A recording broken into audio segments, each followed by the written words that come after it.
Boa noite a todos, a todas.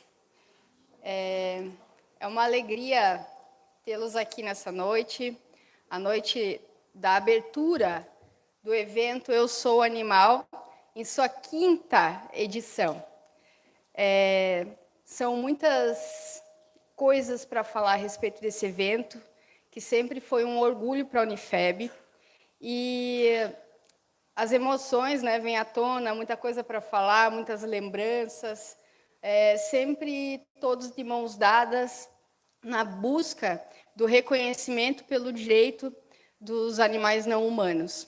Então, eu fico feliz em ver um público que, na grande maioria, ainda não teve a oportunidade de participar desse evento.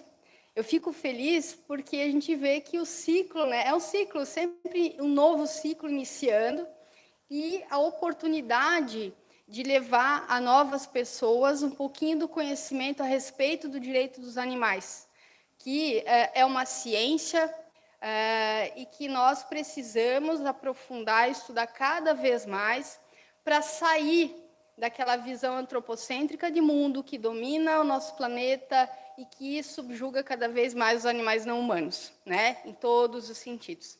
Então, esse evento ele nasceu na Unifeb e em 2017 foi a nossa primeira edição, né? E a partir dali muitas coisas aconteceram. Eu vou dividir um pouquinho com vocês a respeito disso, mas antes eu quero agradecer, né? Agradecer a oportunidade de fazer mais uma edição desse evento aqui na Unifeb, o apoio institucional, o apoio dos professores que aqui estão, professor Rogério, professor Schmitz, eu não sei se tem mais algum professor aqui do direito, né? Aos professores que estão aqui, né? Também agradeço aos acadêmicos, acadêmicas, alguns, né, que nem é dia de aula, mas estão aqui para prestigiar, para adquirir as obras. As obras elas vão ser o custo revertido para a ONG, né, para a OCIP ProBichos. Agradecer a presença das representantes da OCIP ProBichos, que sempre são parceiras aqui desse evento. Agradecer a presença das egressas, né?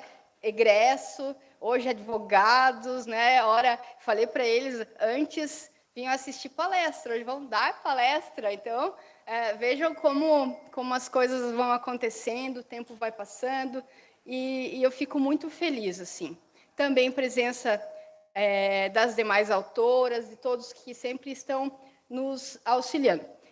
Quero dizer que esse evento está sendo transmitido pelo canal do YouTube, do LACED, né? Também peço para que você se inscreva no canal, ative o sininho. E o LACED no Instagram. Agradeço muito também ao professor Ricardo Hoffman, que é sempre um parceiro, é aquele que incentiva, né, para que as coisas aconteçam. E sempre acompanhado do Sérgio também, que é um grande parceiro, fazendo aí mágicas, né, nessas transmissões, que ele consegue fazer a gente ficar bonito na transmissão, não sei como é que é. Então, agradeço muito a presença aqui no evento. Já mencionei que a gente tem livros à venda dessa última edição. Quem quiser livros das edições anteriores, é só falar com a gente, né? Após, ao término da sessão, podem colher autógrafos também dos autores. Amanhã, na programação, nós teremos o professor Vicente de Paula Taide Júnior, que é juiz federal, lá da Federal do Paraná. Ele vem falar para nós sobre a capacidade processual dos animais. Ele tem um livro agora saindo do forno, e ele tem uma experiência enorme, né? Dentro da área do direito dos animais, então eu convido a todos que não percam amanhã também, que o evento vai, que promete, né? O evento promete. Bom, o que vai acontecer hoje, né? Então, hoje nós vamos ter um colóquio a respeito deste livro, que é o 4º livro, Eu Sou Animal. O livro, ele começou a ser construído aqui, né? Então foi uma junção dos professores de direito com os acadêmicos, cada um falando de um tema e relacionando com o direito animal. E assim surgiram muitos e muitos capítulos interessantes. Se vocês observarem as edições, não só nessa, mas nas anteriores, vocês vão encontrar os professores de vocês escrevendo. Falar em animais não humanos não é só falar de cachorro e gato. Então, eu fiz questão de mostrar para vocês ali, agora, eu vou mostrar uns slides rapidamente a respeito das edições anteriores, de trazer outros animais, para que vocês saibam que quando a gente fala em direito dos animais, nós falamos de todos os animais. E a nossa intenção aqui é despertar em vocês, é plantar sementes e fazer com que vocês aprendam um pouquinho mais a respeito disso, certo? Ou busquem um pouquinho mais a respeito disso. Muito bem. Na nossa noite, nós teremos hoje os seguintes temas: a alimentação vegetariana estrita e seus benefícios à saúde, impactos das populações humanas sobre os ecossistemas naturais, enfoque dos animais silvestres, o animal não humano na jurisprudência do Tribunal de Justiça de Santa Catarina, a proteção dos animais não humanos a partir do interrogatório do réu em audiências criminais, a tutela dos animais não humanos como sujeitos de direito e a constelação familiar e os animais não humanos. Então, os autores destes capítulos vão falar um pouquinho, né, a respeito de cada um, para que vocês saibam que o alcance é muito grande quando se fala em direito dos animais. Agora, então, eu vou mostrar para vocês um pouquinho do que aconteceu desde 2017, né? 16 a gente começou a pensar, 17 teve a primeira obra, e daí a gente retomou, para vocês saberem o que motivou esse evento, né? Eu sempre fui envolvida com a questão dos animais, sempre participei de ONG, tenho uma alimentação vegetariana há muitos anos, hoje vegana, né? E sempre tentei fazer esse ajuste do direito com toda essa questão dos animais.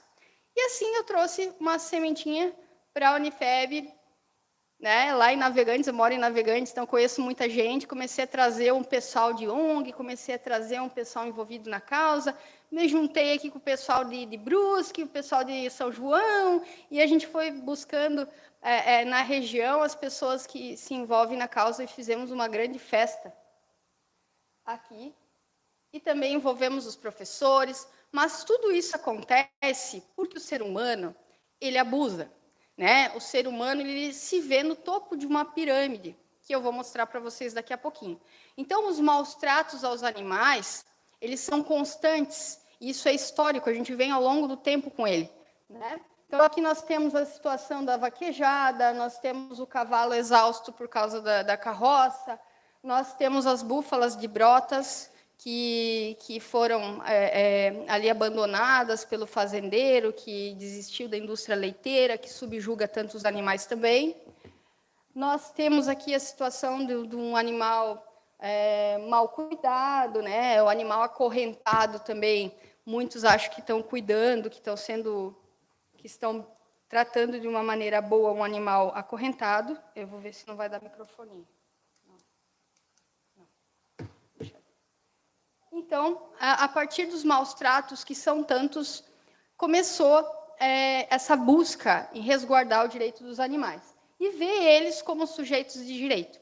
E aqui estão as pirâmides, né? Então, nós temos essa visão aqui do ego, é uma visão antropocêntrica, em que o homem, e aqui quando eu falo o homem no masculino mesmo, o homem no topo da pirâmide, subjugando os demais seres, inclusive as mulheres, não sei se vocês podem observar, né? Então, a gente tem ainda uma cultura patriarcal, uma cultura machista, uma cultura de domínio, uma cultura histórica que vem o homem dominando a natureza, e essa natureza, a mãe terra, né? É a mãe terra, ela é o feminino também que tentou ser dominado e veio tentando se escapulir aí da mão do homem masculino. É uma fala feminista, porém bastante realista, né? E hoje nós todos que estamos aqui buscamos um aprimoramento, um olhar diferenciado. e que seja um olhar ecocêntrico, um olhar de interação entre todos os seres, de conexão entre todos os seres. Hoje, quando a gente fala de homem, né, eu tenho certeza absoluta que todos que estão aqui assistindo não pegam para si, porque a geração que tem vindo hoje é diferente, é mais antenada, é mais preocupada. Eu tenho muita fé, né? Eu lembro muito da Alcione, eu tenho fé nessa juventude, né? Então, que não foge da raia troco de nada. Não vou cantar muito para não judiar de vocês. Então, a visão ecocêntrica é aquilo que a gente busca, né?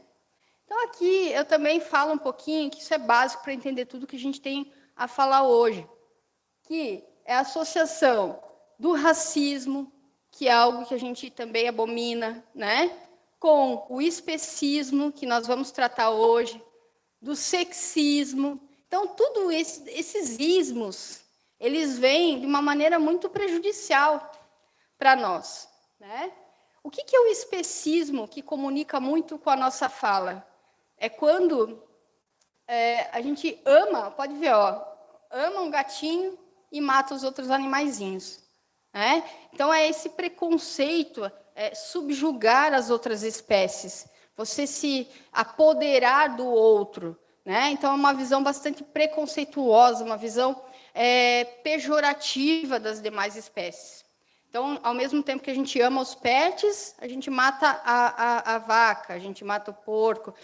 O porco é um animal inteligente, a galinha. Então, assim, eu sei que choca, eu sei que eu estou colocando o dedo na ferida, eu sei que eu tiro o pessoal da zona de conforto, mas esse é o objetivo, tá? Eu só não quero que ninguém fique bravo, aqui todo mundo tem que ser como o Raul, né? Aquela metamorfose ambulante, nada de pensamento... como é que é? Pensamento formado sobre tudo, né? Muito bem. Aqui, então, nós temos a feira que nós fizemos aqui, em um dos eventos, com o pessoal do Hare Krishna, com a arte. Ah, mas o que a arte tem a ver? Arte? O que tem a ver a arte? Hein, Gustavo? O que tem a ver com os animais? A arte é a expressão de tudo, é a expressão dos nossos pensamentos, né? Aquele plantar de sementes. Então, a arte tem todo o envolvimento com a causa, né? Acho interessante quando as pessoas falam que a causa é minha. A tua causa, não é minha causa, a causa é de todos, né? Todos nós. Então, aqui nós temos ali alguns artistas que vieram, dança, polícia, música. A gente já fez muita muvuca aqui nessa Unifeb. Aqui nós temos uma das barracas das ONGs. Nessa edição aqui, nós tivemos várias ONGs da região vendendo produtos para arrecadar valores. Aí tu pergunta assim, mas o que uma ONG vai fazer com o dinheiro de uma feirinha? Vai ajudar na castração dos animais, que é um ato de amor, né? A castração evita a superpopulação, a castração auxilia, né, que não se tenha animais abandonados por aí. Então, auxilia também em dar o suporte àquelas pessoas que precisam, né? Então, as ONGs sempre revertem. Aqui é uma foto muito emblemática, até estava comentando com as meninas. Nós fizemos uma gincana com o colégio da Unifeb, algumas edições atrás, e as minhas filhas participaram, né? Aqui elas eram pequenininhas ainda, a mais velha foi nas salas divulgar o evento, e a pequenininha foi também, enfim, foi uma festa. Minha mãe sempre envolvida, hoje ela foi o cachorrão, quem não identificou, minha mãe estava ali na porta. Então, também sempre envolvida com ONG, é uma foto muito bonita, uma lembrança bonita, assim. Aqui também, professor Hoffman sempre envolvido, né? Nós tivemos aqui a adoção de animais, lembrando que a gente não fala em doação. Tem muitos termos que a gente precisa ajustar. O animal ele não é doado, porque o animal não é coisa. Tu doa um chinelo velho, né? Não, nem doa, né? Chinelo velho a gente não doa. Mas a gente doa uma coisa. Agora, um animalzinho ele é adotado, porque ele é um ser vivo, um ser senciente, que sente dor, né? Então, aqui são alguns cartazes dos eventos que nós já tivemos, todas as edições. Aqui são as obras todas que a gente já conseguiu lançar aqui na Unifeb, com professores e alunos, não teve tema repetido, não teve, né? Uma média de 300 páginas, eu acho, cada livro, nem sei, mas uma evolução. Interessante que, assim, ó, quando nós iniciamos o evento aqui, começou com essa coisa do... Para tu te identificar, começa com o cachorrinho e com o gato, né? Então, a capa do livro foi a patinha. Aí, na segunda edição, ainda o pessoal não estava muito entrosado com a questão de direitos dos animais, veio de novo um cachorrinho. Aí, depois, o pessoal já estava mais peco, né? Vamos mudar de bicho agora. Né? A reitora sugeriu a capivara, né? Então, ficou a capivara e o passarinho. Já começou o olhar já começou a mudar. E depois, por último, eu falei, tem que ser porco ou galinha, porque são os mais explorados, né? Boi também, mas o porco e a galinha, com certeza, são os mais explorados. Então, a gente chegou nesse nível já, nesse nível de perceber animais que antes não eram vistos, né? Hoje está aí na capa do nosso livro, e a gente está trazendo a luz para eles também. E aqui o nosso evento, né, atual, fiz aqui a ideia era falar até bem menos, mas só para mostrar para vocês. Então, amanhã temos uma palestra bem legal com o professor Vicente, e hoje o nosso colóquio. Eu acho até que eu vou deixar essa imagem aqui, né, que é a imagem desse evento, e vou começar a chamar os autores para compor aqui na frente. Eu vou pedir para vocês palmas para eles, né? Eu vou... Deixa eu ver a ordem aqui. Então, a Tamily Roedel, por favor.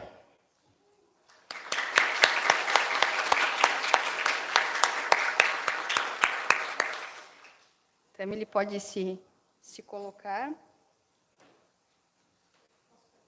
Fique na segunda ali, por favor. Isso, na segunda.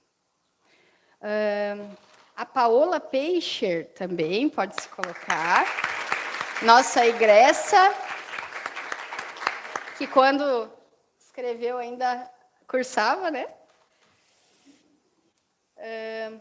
Agora, eu quero ver se eu tenho... Está tão pequenininho que eu vou ver os sobrenomes de todos aqui. O Wagner Conrado de Oliveira. Agora, a Liliane Gueder, né? Isso, apareceu. Muito bem. E a Amandinha, né? A Amanda, nossa nutricionista vegana, que eu sempre digo assim, as pessoas falam que tem que comer carne, já pega. Quando eu estava grávida, a primeira coisa que queriam fazer é dar canja de galinha. Eu falei, gente, não, né? E ela vem para ensinar muita coisa para a gente, né? É isso aí. Então, eu também vou compor. Eu só quero ver se está tudo ok com os microfones. Sim. Vou desligar.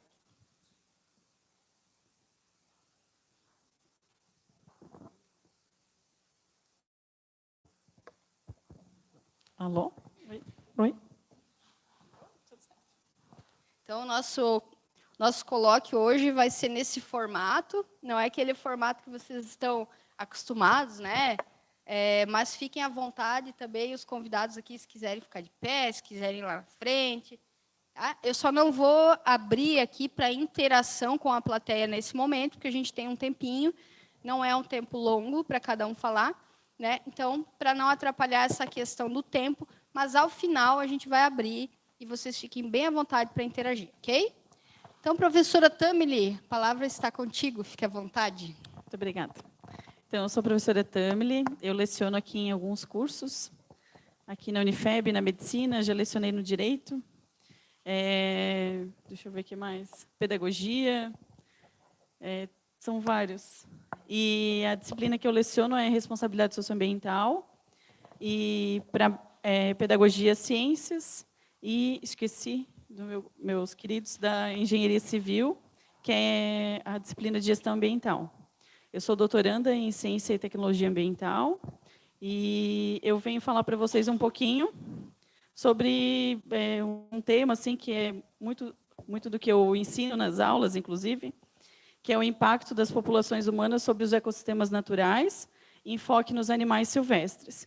Quem escreveu comigo esse capítulo foi a Cláudia Gomes Carvalho, minha parceira de alguns capítulos. O primeiro capítulo do primeiro livro eu escrevi Matoso, que a gente falou sobre direitos universais da Unesco, da Declaração, né? E aí depois os outros capítulos e os outros livros, né? Nos outros livros eu escrevi com a Cláudia. A Cláudia é administradora, mas minha parceira. Então o que eu gostaria de falar para vocês? Assim, diariamente a gente causa impactos, né? Desde que a gente se levanta até dormir, a gente está causando impactos ao meio ambiente. E não é diferente na questão, né? A gente, quando, por exemplo, lá na resolução do CONAMA, né, número 1, de 86, ele fala lá das atividades potencialmente poluidoras, né, ou causadoras de impacto ambiental. Então, a gente tem várias atividades que causam impacto. Então, empreendimentos que vão precisar fazer o seu licenciamento vão ter que fazer os estudos de impacto ambiental e tal. E nesses estudos de impacto ambiental, a gente tem que sempre entender como é que está a situação atual, né, que é o que tem ali no local que tu vai fazer o teu empreendimento, e aí você vai precisar relacionar uma série de impactos. Então, aqui eu não trouxe só a questão da resolução número 1, eu trouxe outras questões também, né, que é o que a gente faz no nosso dia a dia, não só os empreendimentos, mas a gente também. Os problemas que a gente causa aos animais. E a questão é assim, que quando a gente tem lá para fazer um empreendimento, na resolução do CONAMA e a própria Política Nacional de Meio Ambiente, que é a Lei 6.938, ela também diz, né, que a gente precisa fazer essa avaliação de impacto e aí a gente precisa fazer alguns programas e projetos para a gente minimizar os danos que a gente vai causar ao meio ambiente. Se vocês verem, por exemplo, aqui eu não contemplei porque foi uma coisa mais recente, né? Não pegou agora a questão do livro. Mas se vocês verem na BR-470, quando a gente vai para Navegantes ou para outros municípios, né, Balneário, se vocês passarem pela BR-470, vocês vão ver algumas placas, por exemplo, mostrando alguns animais que tem ali. E, inclusive, eu tenho uma amiga, né, que era da MPB Engenharia, que era que tocava essa obra antes, e aí tem várias questões assim que na questão dos animais a gente tem que levar em consideração, assim. Por exemplo, tu vê um animal ameaçado de extinção, tem que parar a obra, tirar o animal, resgatar, né? Se tem ninho, tá? Então assim, às vezes a gente pensa, por que demora, né? Demora, são vários fatores que demoram, né? E um deles é a questão que ela sempre fala nas palestras, que é a questão do desenvolvimento sustentável. Se tu quer fazer uma obra e ainda assim tu quer respeitar todos os seres, né, os seres vivos e o ambiente, vai ter que parar e vai ter que fazer as medidas e os projetos que tu vai colocar no teu estudo de impacto ambiental. E aqui nesse capítulo eu trouxe outras situações, né? Então, por exemplo, eu trago aqui uma relação de vários impactos que a gente tem, né, que os empreendimentos e nós, seres humanos, causamos no nosso dia a dia. Por exemplo, alteração da qualidade do ar. A gente está com o nosso carro, se a gente não tem, né, um bom escapamento e coisa, né, a gente está causando poluição do ar. De qualquer maneira, a gente acaba causando. Depende do uso de... Antigamente, se usava aqueles CFCs, né, os gases de refrigeração e tal. Hoje em dia, a gente tem o HCFC. Eles não causam tantos problemas em relação à destruição da camada de ozônio, mas os antigos causavam, né? A gente ainda tem equipamentos mais antigos. Contribuição para o aquecimento global. Se vocês verem, cada vez mais a gente tem notado situações diferentes no nosso dia a dia, nas nossas estações do ano e na questão dos desastres naturais. Aqui, Brusque, nossa região toda, olha tudo que aconteceu no passado.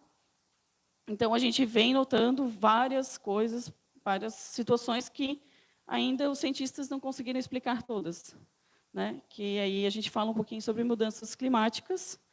E aí eu já vou, quando falo de mudanças climáticas, já me vem logo à cabeça a questão dos corais, por exemplo. A gente tem um problema dos aquecimentos dos oceanos, e com isso a gente tem um fenômeno causado, que daí eu cito aqui no livro, que é o branqueamento dos corais. E aí eu tive a oportunidade de, na minha primeira Ecolive, que eu tenho aqui na Unifeb, junto com o LACED também, a gente conseguiu uma entrevista ali com o pessoal do Biofábrica de Corais, que eles fazem como se fosse um plantio, né? Plantio, porque são animais, né? Os corais são animais também.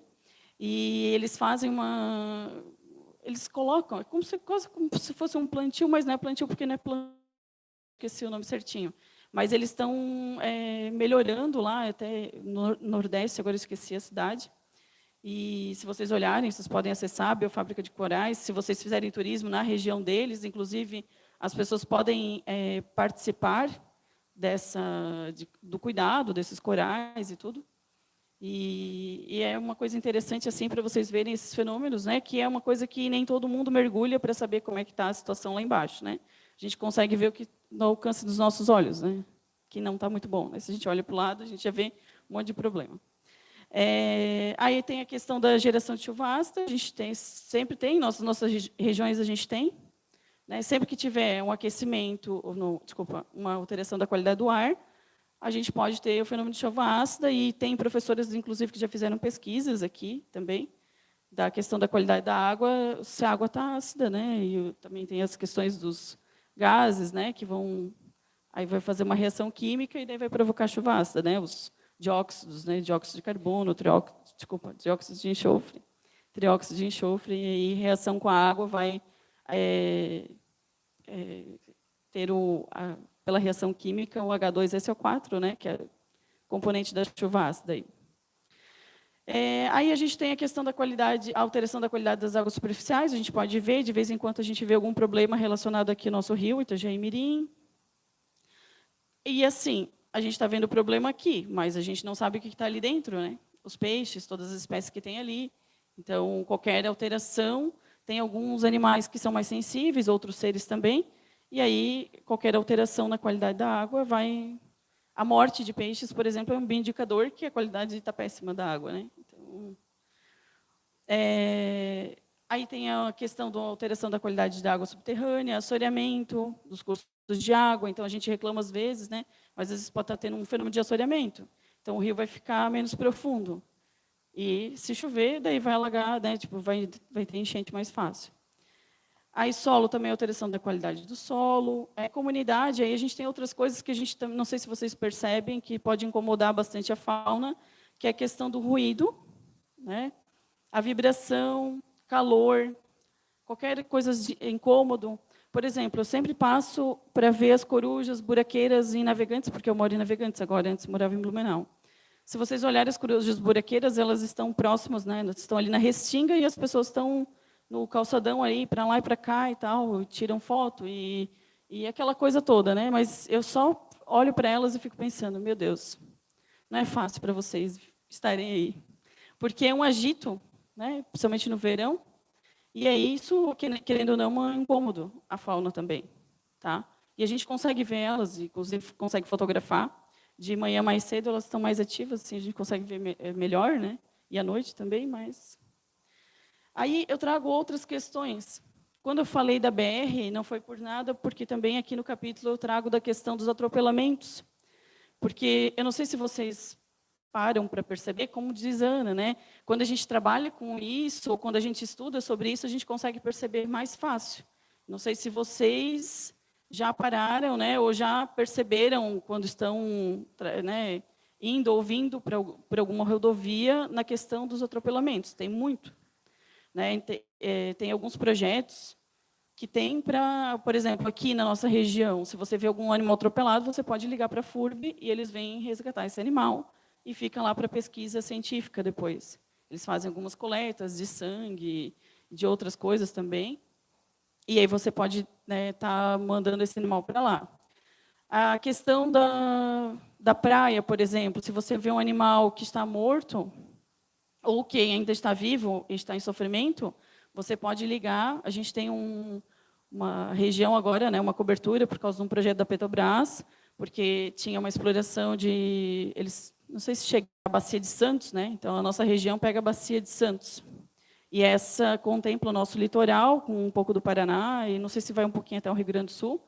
E a gente tem uma base do PMP, que é o Projeto de Monitoramento de Praias, na Penha. Quem já foi para a armação do Itapacoró e se viu lá um muro assim grande pintado, agora está todo pintado de animais e tal, Ali é a base do PMP. Então, se vocês podem acessar, por exemplo, o Instagram, tem lá Univale Penha ou o próprio PMP no site, assim vocês conseguem ter o número do 0800, para que se vocês verem algum animal, né, se estiver morto, vocês avisam, né, e eles vêm no outro dia buscar. Para também fazer o quê? O estudo para tentar saber qual é a causa da morte. E se vocês verem ainda, vocês têm que avisar que está vivo, porque daí eles vêm resgatar o animal naquela hora. Tá? E aí, quero ainda falar, não sei se ainda tem tempo, quero ainda falar um pouco sobre a questão do lixo, né? Porque quase todos esses animais, que eu também coloco aqui no livro, quase todos os animais que o PMP resgata, se vocês olharem lá, tipo tartarugas e outros animais também, a maioria está com lixo dentro do estômago. Tá? E peixes também tem, né? Eu vou até falar uma outra coisa, até sendo transmitido, né? Se vocês fazerem uma pesquisa bem básica, sem olhar artigo científico, sem nada. Se vocês pesquisarem assim, microplástico e fezes humanas, todos nós estamos contaminados, quase. Uma notícia que eu li, assim, né? Foram pegos fezes de pessoas de diferentes... Eu sou da biologia, então não tenho nojo, né? Não sei se vocês têm nojo. Porque a gente trabalha com fezes também para estudar os animais e tal, né? E aí, todas as fezes estavam contaminadas com microplástico. Então, esse assunto é um assunto bem sério. E se vocês vão à praia e veem um monte de plástico e um monte de lixo na praia, vocês acham normal? Daí é porque a gente está bem errado já, totalmente errado, porque isso não é normal. Isso é um problema sério de poluição que a gente tem nos nossos oceanos e que a gente tem não só nos nossos oceanos, porque eu trabalhei com o rio Itajaí-Mirim na minha tese de doutorado e, tipo, era quase que mais lixo do que outra coisa, né?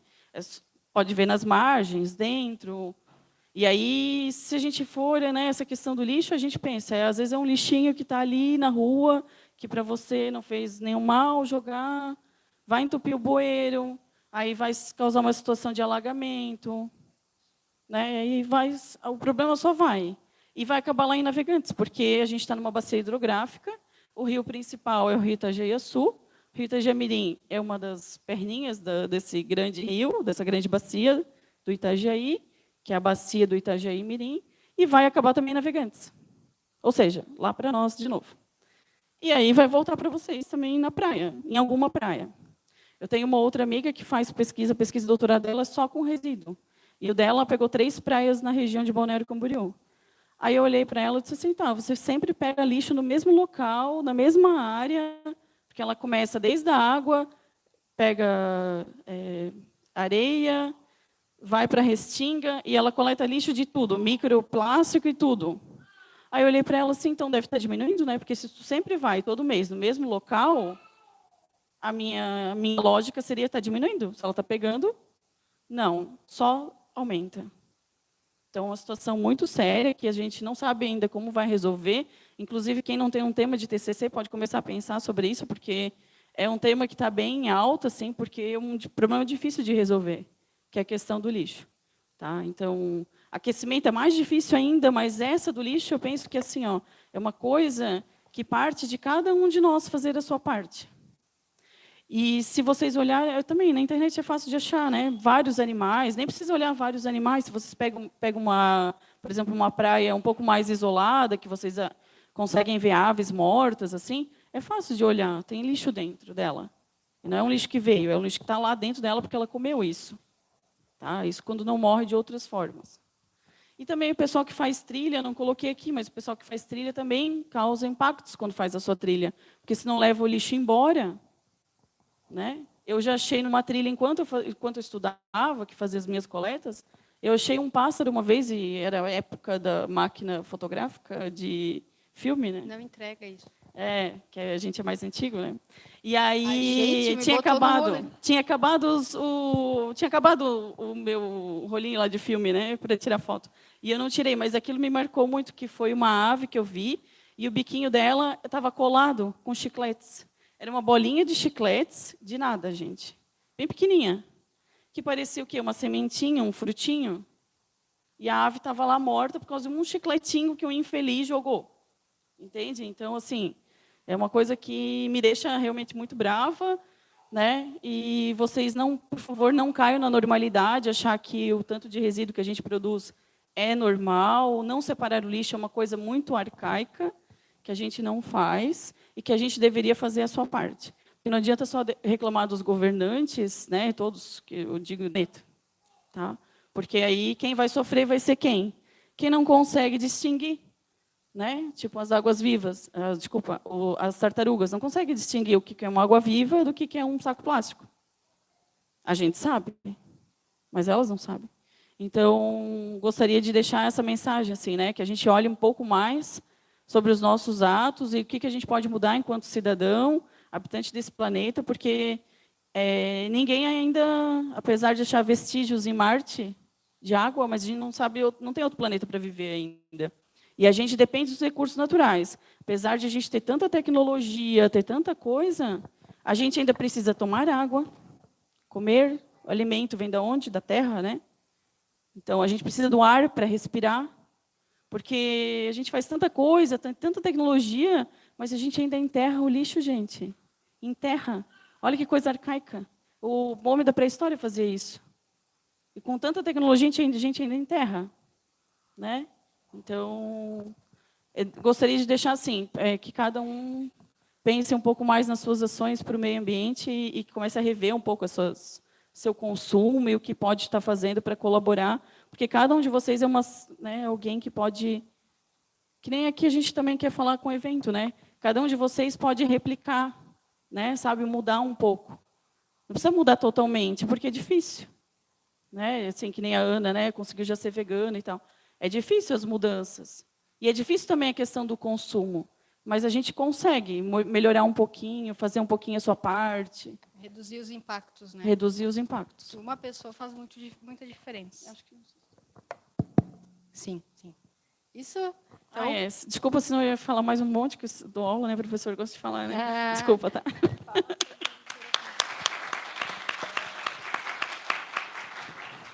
Obrigada, professora Tamily. Na verdade, o que acontece? A gente precisa rever, sim, os hábitos, nós precisamos ressignificar muita coisa, reconceituar muita coisa, né?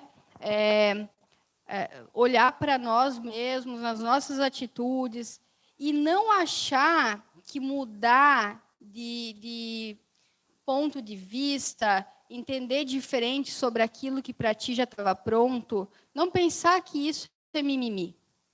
Não é mimimi. Isso é conhecimento. Eu posso hoje achar que é assim porque sempre foi assim, porque eu aprendi assim e ponto. Mas amanhã, se eu pensar diferente disso, significa que eu estou aprendendo, que eu estou conhecendo, que eu estou buscando, que eu estou me autoavaliando e assim ajudar o planeta. Realmente, todas essas preocupações não são da professora Tamily, devem ser de todos nós, né? Quando causa impacto no animal não humano, o humano também é afetado, vice-versa. A questão do plástico é algo muito em evidência, sim. Até pela água que a gente toma, né? Porque a pessoa quer se colocar fora, não, mas não tem nada a ver, isso aí comigo não acontece, mas é isso. Então, vamos lá para frente. Realmente, a gente fala muito, eu tenho que passar aí para a gente poder... já aviso a todos vocês que nós vamos presentear ao público hoje com um coquetelzinho de frutas bem top, que depois vai esperar vocês lá fora, tá? Então, fiquem bem à vontade. A professora Ana Matoso liberou para nós aí uma verba do coquetel de vez. Agradeço muito, né? E, então, passo a palavra para Paola. Fique à vontade, Paola. Bom, boa noite a todos. Eu me chamo Paola e eu sou egressa aqui da Unifeb. Quando eu tive a oportunidade de participar do livro, que eu já vinha acompanhando desde 2017, que foi a época que eu entrei na faculdade, eu estava ali no 8º período. Fiquei muito feliz com o convite, agradeço novamente a oportunidade de estar aqui hoje. E eu escrevi o capítulo do livro junto com a professora Schendel, que infelizmente hoje não está aqui conosco, mas a gente trouxe um tema referente à classificação dos animais não humanos na perspectiva da legislação brasileira, que, na verdade, hoje, os animais não humanos não dispõem de uma legislação própria, de uma legislação específica. Como é do nosso conhecimento, o Código Civil brasileiro, ele traz o animal não humano como um bem fungível, que pode ser substituído por qualquer outro da sua espécie, a qualquer momento, e que as pessoas são proprietárias desse bem, são donas desse bem. E já elencando com a fala da professora ali no início, os animais não humanos, eles não são objetos, eles possuem vida. Então, essa classificação do Código Civil em considerar os animais não humanos como objetos passíveis de posição, alienação o tempo inteiro, está extremamente ultrapassada no nosso entendimento. Então, a nossa proposta no capítulo foi trazer a necessidade do reconhecimento dos animais não humanos como detentores de direitos especiais. A gente trouxe a ideia de que os animais não humanos, eles precisam de um tutor, porque, embora eles tenham direitos especiais, eles não têm a capacidade de exercer esses direitos civilmente. Um exemplo simples: um animal não humano não tem capacidade de ir no veterinário sozinho. Então, ele precisa de um tutor do ser humano que vá auxiliar ele nesses aspectos e ajudar a manter a sua própria sobrevivência.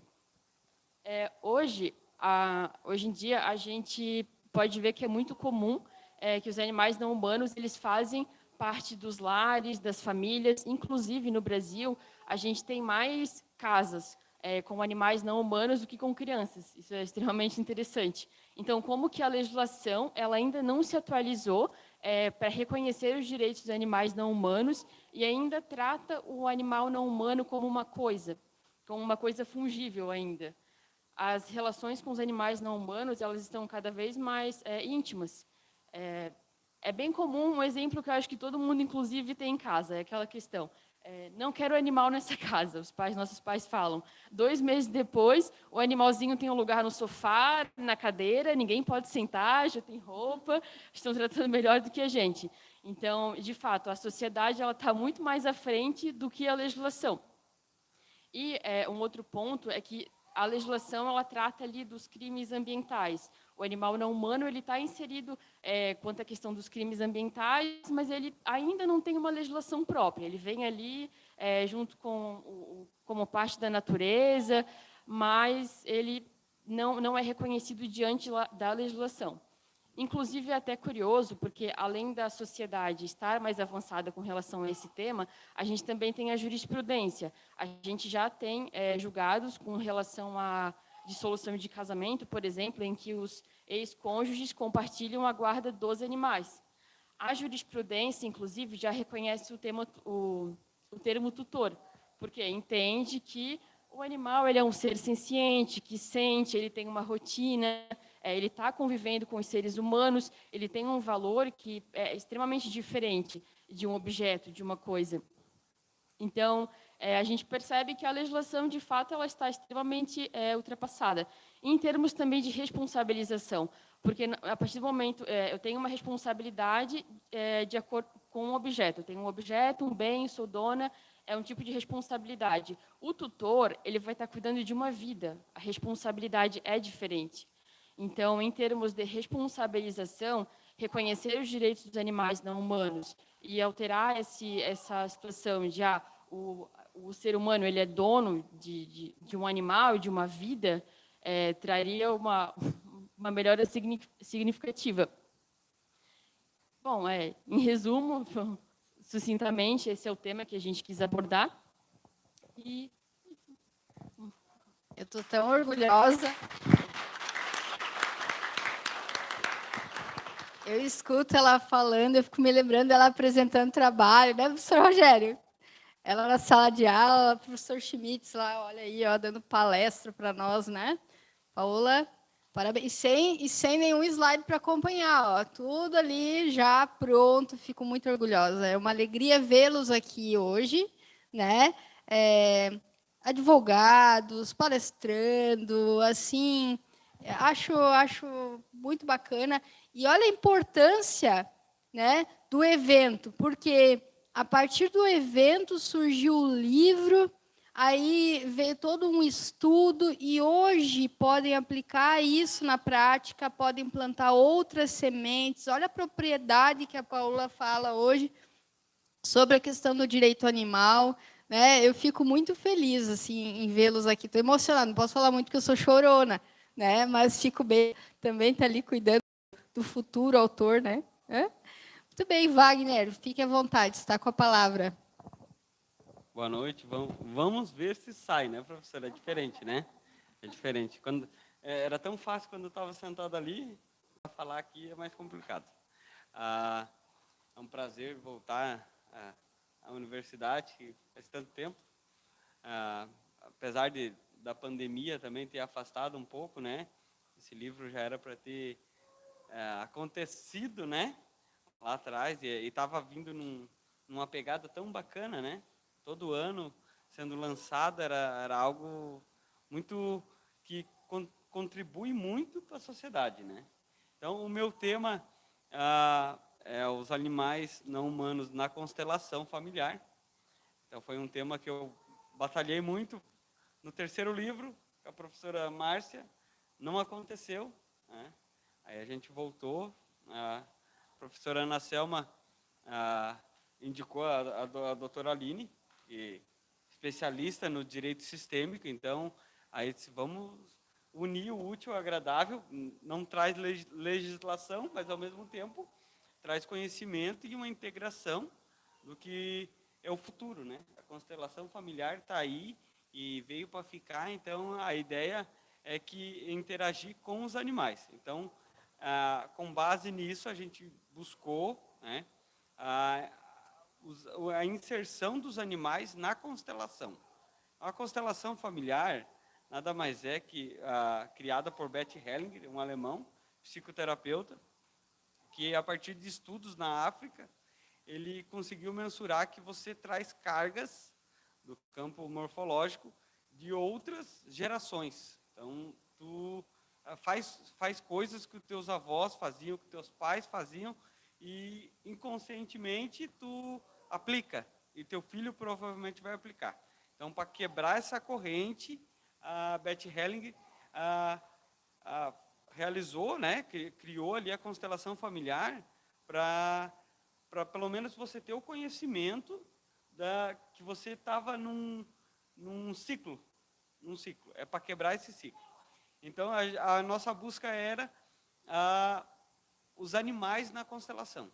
Aí, a partir de algumas pesquisas, a gente soube da constelação com cavalos em Curitiba e Porto Alegre. Aí até eu liguei para os consteladores. Aí eu tive alguns relatos, que daí a gente mensurou no artigo, que vai ficar bem interessante. Espero que vocês leiam o artigo. É um artigo não muito extenso, mas, porém, bem proveitoso. Tá? Os animais, a partir do momento que está inserido nos nossos lares, em tudo, eles equiparam a energia com a da gente. Isso acontece, é fato, você vê hoje animais com doenças de ser humano, ansiedade, câncer, epilepsia, coisas que você não via há um tempo atrás. Então, não que não via, que a gente não tinha esse estudo para poder analisar. Então, com isso, quando você traz o animal não humano para dentro da tua casa, convive, trata como um filho. Geralmente, lá em casa eu tenho 3 filhos. A minha pequena, Maria Clara, que está ali, o Thor, meu menino de 4 patas, e tenho a Rica, minha calopsita. Então, é uma família grande, é uma família extensa. E todos são chamados de filhos, então, há essa interação. Então, os animais acabam nessa inserção dentro dos lares, absorvendo realmente a nossa energia. Então, eles ficam equiparados a receber é como se fosse uma esponja, eles absorvem toda a energia, toda a tristeza daquele ambiente, toda a alegria também. Então, a gente quis, o artigo foi mais para pesquisar qual que é o papel do animal não humano nas constelações.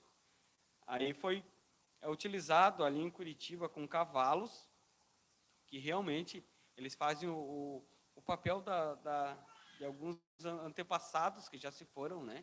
Então, e com isso trazendo algumas respostas, né?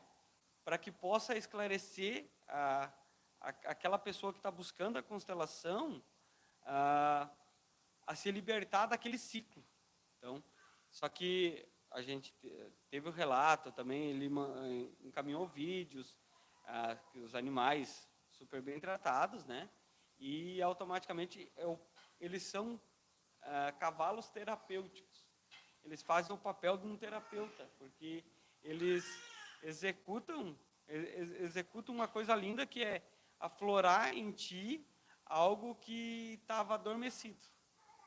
Então, nosso artigo é mais voltado para, não tanto de legislação, apesar de ser mais puxando para o direito, né, o livro, mas fica a dica. Pena que a doutora Aline não está aí, ela podia explicar mais, ela é especialista em direito sistêmico e ama os animais, então seria uma conjuntura esplêndida.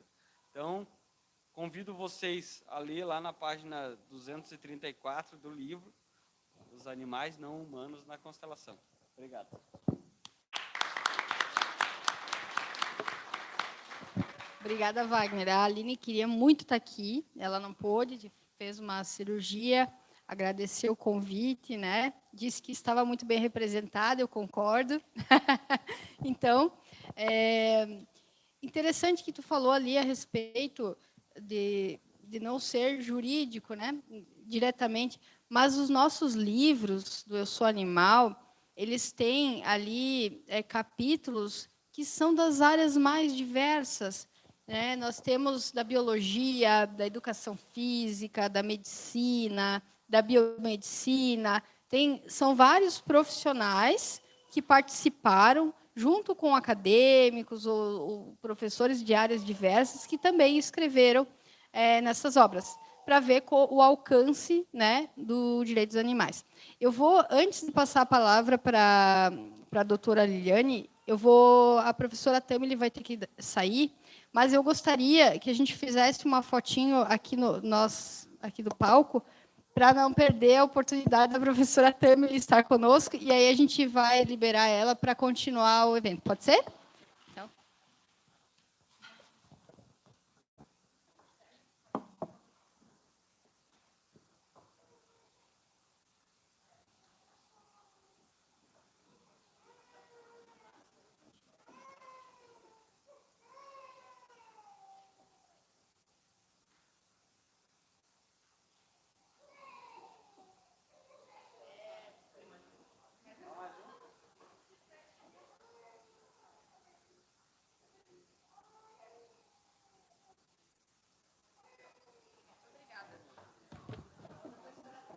A professora Tamily está liberada, então. Não, pode ficar à vontade. Pode sentar, pode sentar.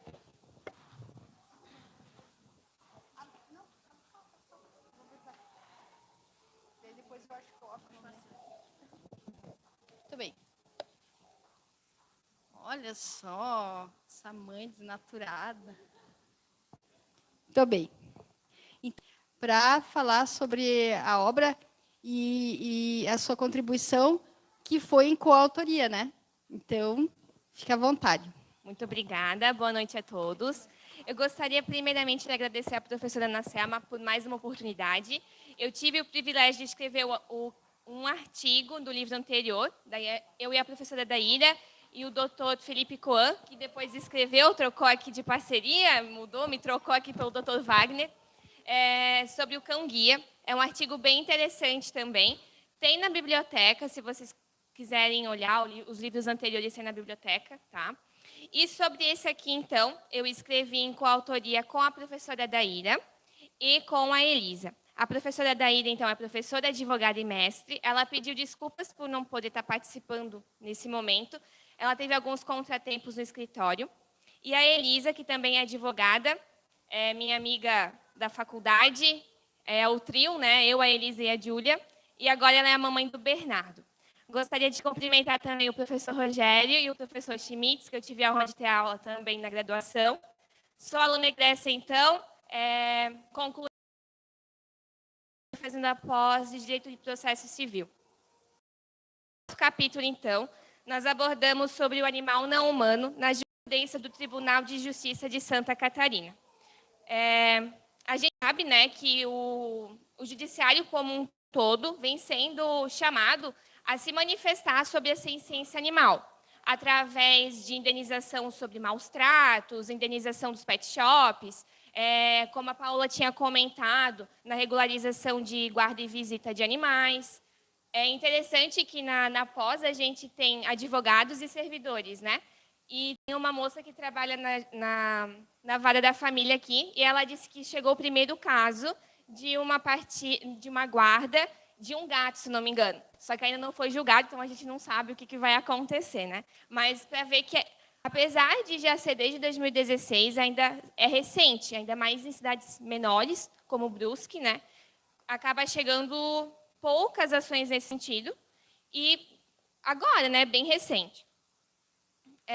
Então, a gente organizou o nosso capítulo, primeiro explicando o que é o Tribunal de Justiça de Santa Catarina, o que é jurisprudência, e depois passamos a analisar 5 casos de animais que foi julgado pelo tribunal. No primeiro caso que a gente abordou, é do cãozinho... Eu não lembro os nomes, gente. Do cãozinho Baby. Ele é da cidade de Gaspar. O Ministério Público ingressou com uma ação pedindo danos morais e danos materiais. Foi o réu, que era o dono dele, foi condenado ao pagamento de R$3.000 de danos morais, mas os materiais não foi condenado por uma questão de legitimidade. Então, no livro a gente explica o porquê que não foi condenado, né? O julgado também explica isso, a gente aborda isso no capítulo. Depois, no segundo caso, também é sobre o cão Scooby, e também foi a questão de dano material e dano moral. Nesse caso, também houve pagamento de dano moral pelo réu, que era o agressor do animal. A terceira que a gente analisou é muito interessante. E aí é nesse caso que eu até vou utilizar algumas palavras da doutora Paola, porque é sobre, entre aspas, um furto de um cão chau-chau de uma residência. Nesse caso, então, a gente analisou essa questão do furto, porque, apesar da lei estadual de Santa Catarina, número 17.485, dizer que o animal é dotado de senciência, ainda no ordenamento jurídico ele é considerado como uma coisa. Então, por isso que foi alegado como furto. E também, aí a gente pensa, não daria para ser sequestro, né? Porque senão implicaria no princípio da legalidade, visto que o artigo 159 do Código Penal tipifica que sequestro é só para a pessoa. Então, a gente aborda essa discussão dentro do nosso capítulo. Além disso, né, da objetificação que a gente aborda, nós fizemos mais 2 reflexões sobre esse caso, que seria o sentimento do animal de ser retirado do seu lar, né? Em que ponto que ficaria isso, qual seria essa indenização. Também, aqui eu vou acrescentar, mas também o dano do familiar. Por exemplo, ele teria, o dono tinha também um filho que era muito apegado ao cãozinho e que ficou doente pela falta do cão. Então, também, até que ponto que seria a questão da indenização por dano moral nesse caso. E, além disso, era um cão chau-chau, que é um cachorro de um valor considerável, né? E aí, nesse caso, será que se fosse um vira-lata, por exemplo, caberia o princípio da bagatela, da insignificância? E aí a gente entra no 5º caso analisado, que foi um caso de um habeas corpus, que um rapaz também furtou um cão de uma residência, e depois ele entrou com habeas corpus, alegando o princípio da insignificância, de que é apenas um vira-lata, e aí a gente aborda toda essa discussão também no nosso capítulo. E, por fim, o último caso que a gente analisou foi referente a uma mulher que ela foi processada por furto, também entre aspas, né, de um cão. Só que, nesse caso, a mulher era vizinha de uma casa que estava abandonada com um cachorro dentro. Era um cachorro de raça, inclusive. E ela teve que entrar na casa. Ela tinha ido na delegacia, nas organizações, instituições de defesa do animal, mas ninguém fazia nada. E aí ela um dia resolveu chamar o chaveiro. Ela entrou nessa casa, que a dona vinha a cada 2 meses, não me recordo, tá certinho no capítulo. Ela entrou e pegou o cachorro, porque ele estava com fome, né, desnutrido, sem higiene, né, toda aquela questão. E aí, apesar disso tudo, a dona do cachorro ainda ingressou com uma ação contra ela por furto do cachorro, né? No processo foi identificado que ela só queria salvar o cachorro, então ela não foi condenada, ela foi inocentada. Basicamente, de forma genérica, seria isso o nosso capítulo. E aí a gente aborda profundamente cada caso e essas discussões dentro do capítulo. Mais uma vez, muito obrigada. É bem interessante até a questão da terminologia, né? Alguns julgados, eles usam esse termo dono, mas o termo dono também não é um termo relacionado diretamente com a ciência dos direitos dos animais. Como foi colocado aqui pela Paola, o correto seria utilizar o termo tutor. Então, é o tutor, né? A questão da pessoa, né, também, da característica como pessoa, é um ponto de discussão dos direitos dos animais, e eu aproveito para fazer uma chamada, mais uma, para a palestra de amanhã. Por quê? O professor Vicente de Paula Taide, ele estuda com profundidade a respeito dessa capacidade processual dos animais, e isso com reflexo nas áreas do direito, na questão do nosso ordenamento jurídico. E ele fez um apanhado dos casos, porque nós lançamos essa obra em 2020. Né? Nós lançamos, só para vocês entenderem, nós fizemos um lançamento virtual. Né? Hoje a gente está fazendo essa troca presencial aqui sobre os conteúdos. E de lá para cá, muita coisa já aconteceu. Então, nós tivemos um crescimento muito grande de demandas no Brasil, em nome, inclusive, dos animais. Os animais ali em juízo, né? Por si, representados. Então, o professor Vicente ele vai trazer isso aqui amanhã, e ele tem uma listagem na obra dos casos, os apanhados, os relatórios. O livro dele é muito legal. Então, eu já faço também a propaganda do livro do professor Vicente, né? Que é a capacidade processual dos animais, um livro bem importante para nós do direito, né? Muito bem, é isso. Passo a palavra, então, para a Amanda Lisboa, nossa nutricionista, que eu sou fã, para ela esclarecer muita coisa para a gente. Então, tá. Boa noite, pessoal. Sou Amanda Lisboa, sou nutricionista e sou vegana fazem 6 anos. Então, estou aqui para provar, primeiramente, que é possível, estou viva, tem proteína, tem tudo, está tudo certo. Que é uma grande dúvida, né, das pessoas. E gostaria de pegar um pouco do gancho da primeira doutora, que veio para falar sobre a parte mais ambiental, né? E aí ela falou sobre as fezes humanas, sobre... Meu Deus, o que a gente vai fazer com tudo isso, né? Com o lixo, né? Humano e não humano, mas principalmente o plástico.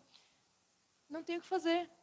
Agora, quando a gente está falando sobre impacto ambiental em relação aos animais de grande porte e não de pequeno porte, a gente tem o que fazer. Tem uma saída. Talvez não seja uma saída utópica, né? Vamos salvar o mundo, parando de comer animal. Não, não é isso. Mas o que a gente tem no prato, o que a gente coloca ali, é de grande impacto quando a gente vai colocar em números, né? Então, tem o que fazer, que é reduzir ou parar de comer. Diferente do plástico, que eu não sei o que fazer ainda, o lixo, né? Na verdade, o lixo como um todo. Então, eu venho para falar de um assunto que meu Deus, é bem como tu iniciou, né? É para cutucar mesmo em todo mundo. Então, é uma responsabilidade falar sobre, e inclusive vocês podem fazer perguntas depois, sou super aberta à discussão. Mas então a alimentação, né, ela é uma grande ferramenta de poder ou de destruição. De poder por quê? Porque eu consigo libertar animais também, os de grande porte, né? Os que não são vistos como animais, e sim como alimento ou como coisa. E para a gente aqui, a gente está trazendo a proposta também de não olhar mais como alimento, mas sim como animais, né? Então, por um momento, a gente teve que comer mesmo, é justificável, a gente teve que comer animal para a nossa sobrevivência, e hoje o cenário mudou. A gente precisa parar de comer derivado animal, ou reduzir, pelo menos, drasticamente, né? Porque só um pouquinho também não faz muita diferença.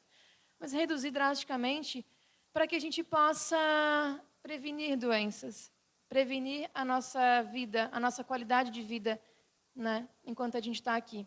Porque se a gente continuar consumindo da forma com que a gente consome, a gente não vai estar aqui para contar muita história. Basicamente é isso, né? Por quê? Antigamente, esses animais, se você fosse comer eles, não tinha todo o resíduo que tem dentro deles hoje, né? Então, hoje tem o microplástico, tem antibiótico, eu tenho agrotóxico, eu tenho fezes lá que vem do mar, que vem no peixe. Isso é só a pontinha do iceberg, gente, mas tem muito mais.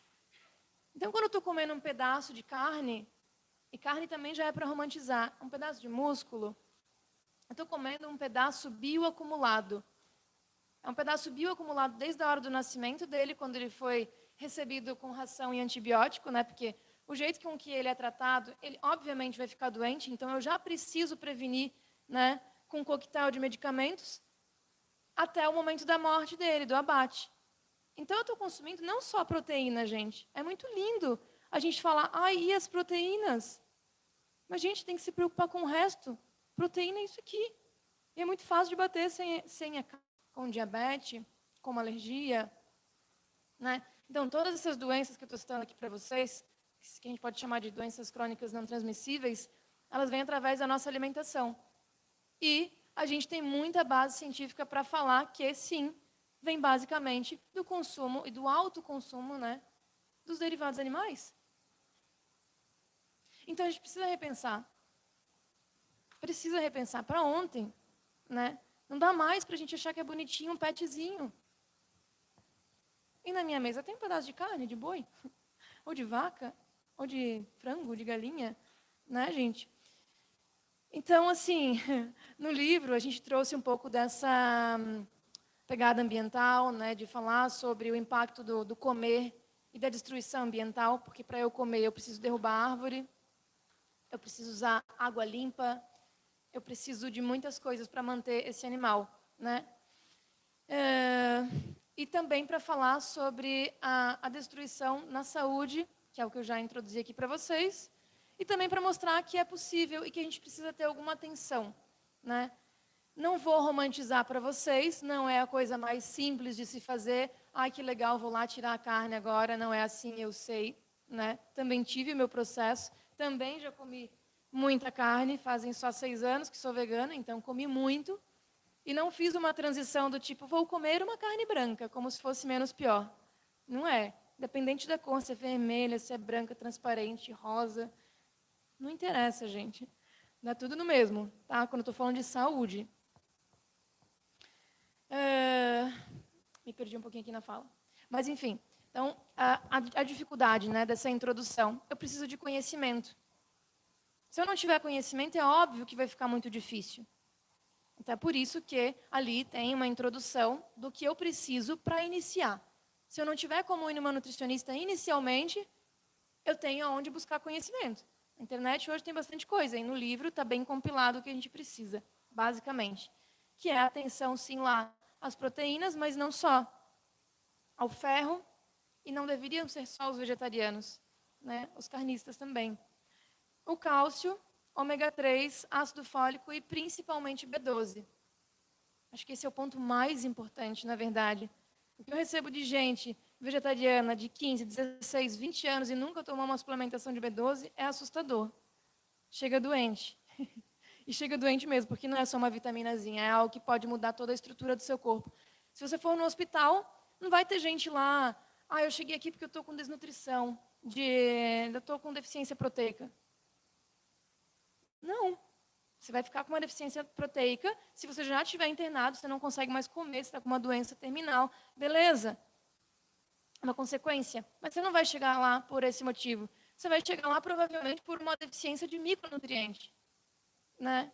E uma delas é a B12, é o ferro, é muito importante, né? E eu digo isso, não sei se tem vegetariano aqui ou não, mas se vocês quiserem um dia, prestem atenção na B12, tá?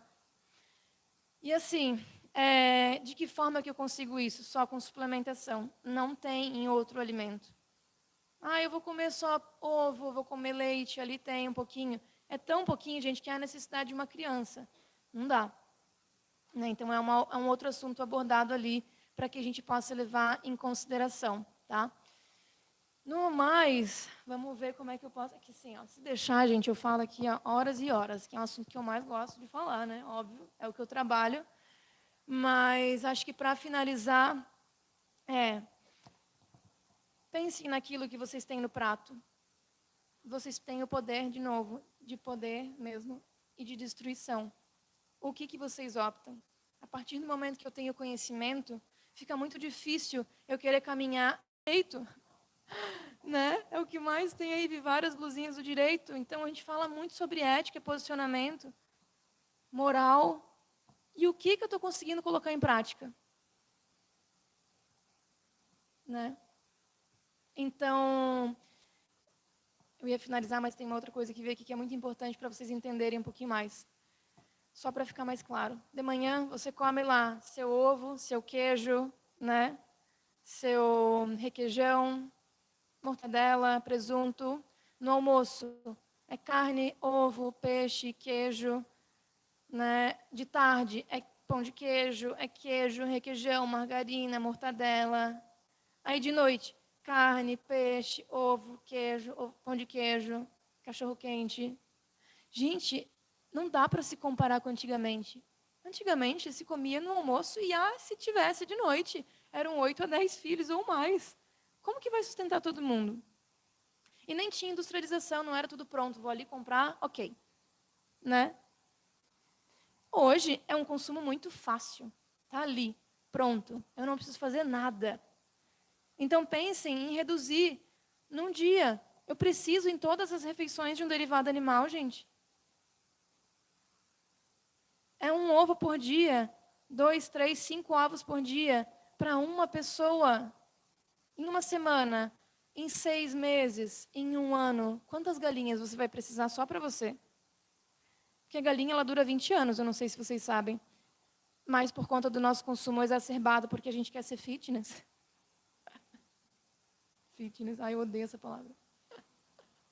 Que significa te encaixar em outro quadradinho e não sair da bolha nunca, não te fazer pensar e ser uma pessoa crítica. Né? Ela morre em 45 dias por conta desse super consumo de ovo inofensivo. Então, gente, bora repensar nesse consumo e compartilhar esse conhecimento. Eu acho que se a gente não for o mínimo, nada vai mudar. E não adianta a gente ficar reclamando sentadinho.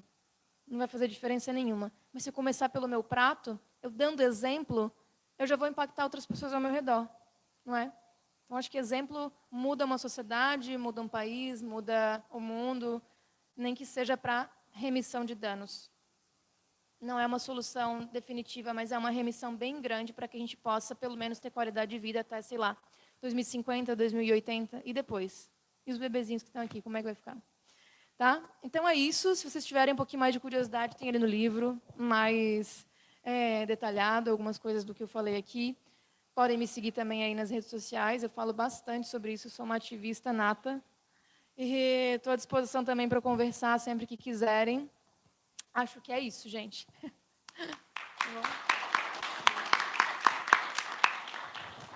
E sigam mesmo, porque ela sempre vem com muitas dicas e é muito legal seguir a Amanda. É @...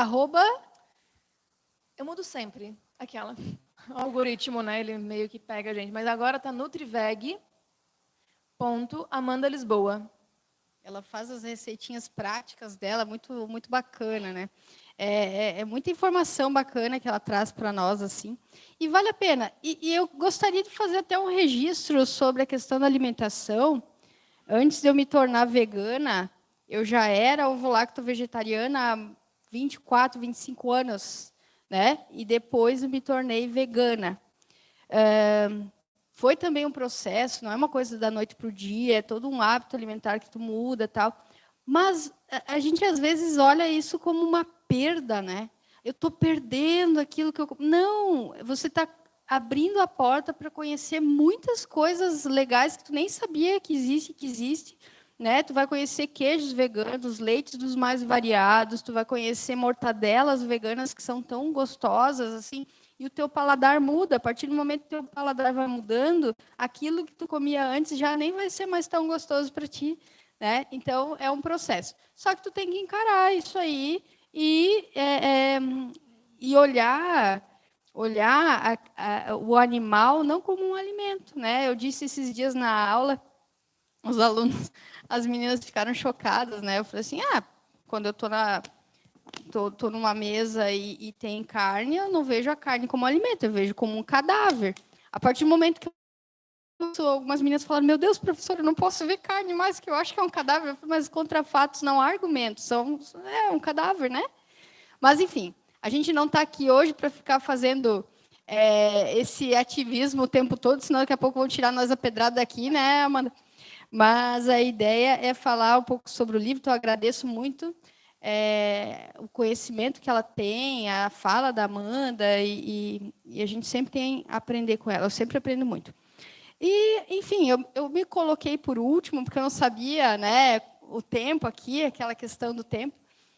Eu vou falar um pouquinho, rapidamente também, sobre o capítulo que eu escrevi junto com o William Alex, que o William Alex Sander Amorim, ele é egresso nosso e foi meu parceiro para tratar sobre a proteção dos animais não humanos a partir do interrogatório do réu em audiências criminais.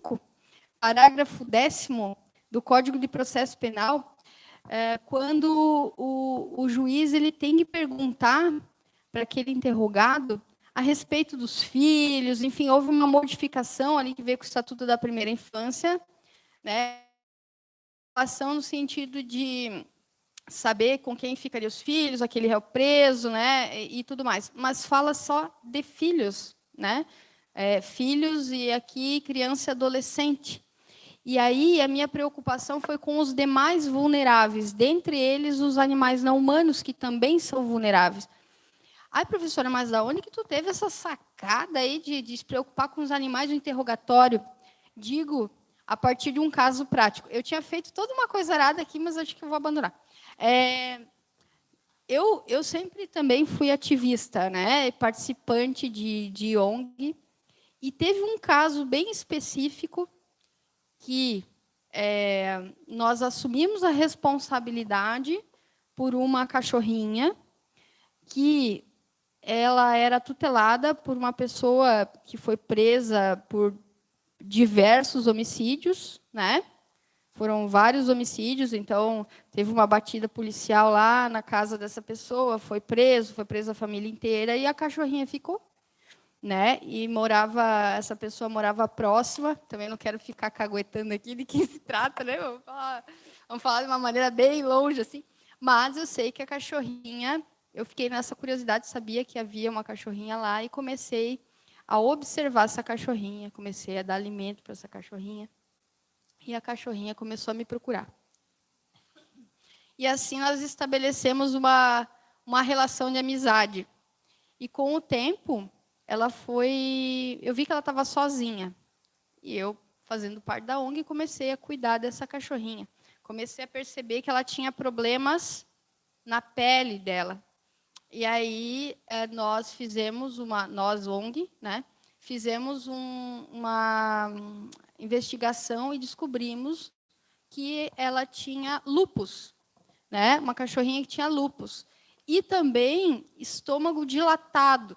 Então, essa cachorrinha, cada vez que ela comia, ela tinha que ficar de pezinho, assim, e tu tinha que segurar, uns 15 minutos para a comida descer, né, 15, 20 minutos, para aquela comidinha descer para poder fazer efeito, porque se você colocasse ela de 4, voltava toda a comidinha dela.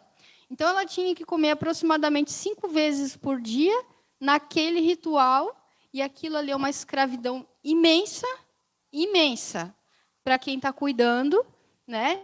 Tanto que na minha rotina louca, eu não dei conta. A minha mãe, que é sempre meu anjo da guarda, que está aqui presente hoje, né? Que na época era presidente da ONG, ficou por mais 2 anos, né? Nessa rotina com aquela cachorra, e ela não cuidava só daquela, ela cuidava de muitas outras. E o que acontece, né? É uma cachorrinha que teve os últimos dias, viveu até o fim, né? Bem cuidada, bem tratada, a gente dava medicação, foi afundando o crânio dela aqui, ela sofreu tudo o que podia, aquela cachorra. Mas ela ainda ficou mais 2 anos, né? Faleceu da doença dela. Agora você veja, uma situação dessa, quem que vai cuidar? Numa situação criminal, né? A pessoa é presa, tiraram todo mundo da casa, o animalzinho ficou abandonado, vai ficar ali na rua. E se eu não tivesse aquele olhar para aquela cachorra, o que ia ser dela? Né? Quanto ela ia sofrer? E assim acontece com tantos animais. Então, foi o caso da pretinha, que falam tanto do caramelo, mas eu também acho que é racismo. Porque, na verdade, são os pretinhos, né? Que sempre estão tendo mais a nossa atenção. E a fama quem leva é o caramelo, né? Eu estou falando desses que estão por aí. A gente fala ali em Navegantes, penso que os pretinhos estão mais por aí do que os caramelos, né? Mas, enfim, o que seriam, né, desses bichinhos se não tivesse o trabalho das ONGs? Então, nutrida dessa ideia, eu comecei a verificar o interrogatório. Porque daí veio a alteração, né, na lei ali, quando falava do interrogatório. E a gente tem, sim, a gente tem a proteção lá do artigo 225 da Constituição, né, que fala a respeito do direito dos animais, no parágrafo 1º, no inciso 7, que fala assim, que todos, né, todos têm direito ao meio ambiente ecologicamente equilibrado, bem de uso comum do povo, essencial à sadia qualidade de vida. Impondo-se, olha que interessante isso aqui, ó, impondo-se ao poder público e à coletividade o dever de defendê-lo e preservá-lo para as presentes e futuras gerações. Então, para assegurar essa efetividade, incumbe ao poder público. Aí, lá no inciso 7, proteger a fauna e a flora, provoca a extinção das espécies, submetam os animais à crueldade. Então, não é só o poder público, nossa sociedade, temos também o dever, gostemos ou não de animais, mas nós temos que proteger o direito constitucional desses animais. E, a partir daí, né, nós temos a Lei 9.605, lá no artigo 32, que fala dos maus tratos, inclusive também um ordenamento que tem um certo especismo, porque a pena é aumentada para cães e gatos, e não para os demais animais. Isso é tema para uma outra conversa, né? Mas eu gostaria só de ler para vocês aqui o que diz no Código de Processo Penal sobre o interrogatório. Ele fala ali no artigo 185. O acusado que comparecer perante a autoridade judiciária no curso do processo penal será qualificado e interrogado na presença de seu defensor, constituído ou nomeado. Aí, no parágrafo 10º. Do interrogatório, deverá constar informação sobre a existência de filhos, respectivas idades, e se possuem alguma deficiência, e o nome e o contato de eventual responsável pelos cuidados dos filhos, indicados pela pessoa presa. Então, aqui a gente vê uma responsabilidade, né, do juiz em saber daquele réu ali, você tem filhos, com quem eles vão ficar? Né? Mas e os outros vulneráveis? Veja o título do nosso livro, né? A gente está falando do reconhecimento da vulnerabilidade dos animais não humanos. Os filhos, né? Crianças e adolescentes, têm essa vulnerabilidade. Mas e os outros dependentes? Né? E quando a gente fala, por exemplo, de alguém que tem alguma doença mental, uma pessoa que não é capaz de reger sua própria vida, ou uma pessoa que é idosa, ou, enfim, outras pessoas que a gente pode colocar essa vulnerabilidade. Não contempla ali. Então, fica uma omissão nessa legislação e aquilo me incomoda. Então, nós falamos sobre isso, nesse capítulo, né? Falamos da importância desse reconhecimento dos vulneráveis e de que forma que a gente vai tratar desses animais. E, lógico, né? Ao final, eu fiz ali uma citação do Capra e do Mattei, que diz assim, que é necessário uma ecoalfabetização para que se garanta um futuro humano sustentável. Então, para tanto, deve-se investir numa quantidade significativa de pensamento crítico e uma teoria do direito conceitualmente fundada na ecoalfabetização. Então, nós precisamos sair daquilo que nós recebemos, que é tudo prontinho para a gente, e começar a se questionar, e começar a rever nossos hábitos, nossos valores, tudo aquilo que a gente preza, né?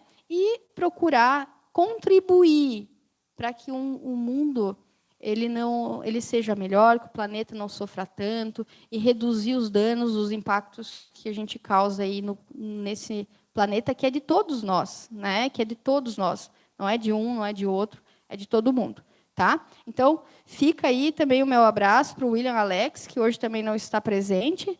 Da outra vez foi ele que apresentou, então dessa vez fui eu.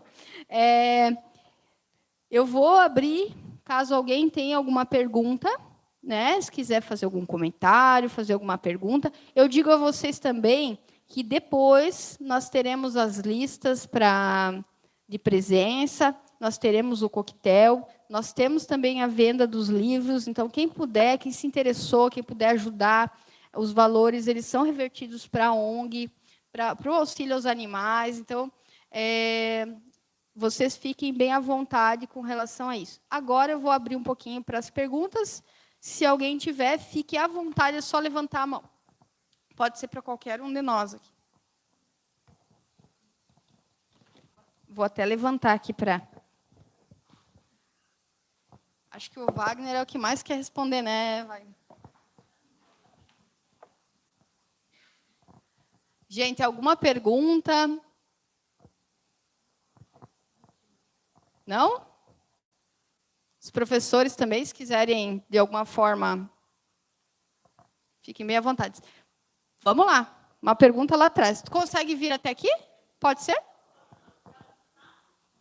Microfone? Então, espera aí que ele vai levar o microfone. É porque ele está gravando, aí para sair.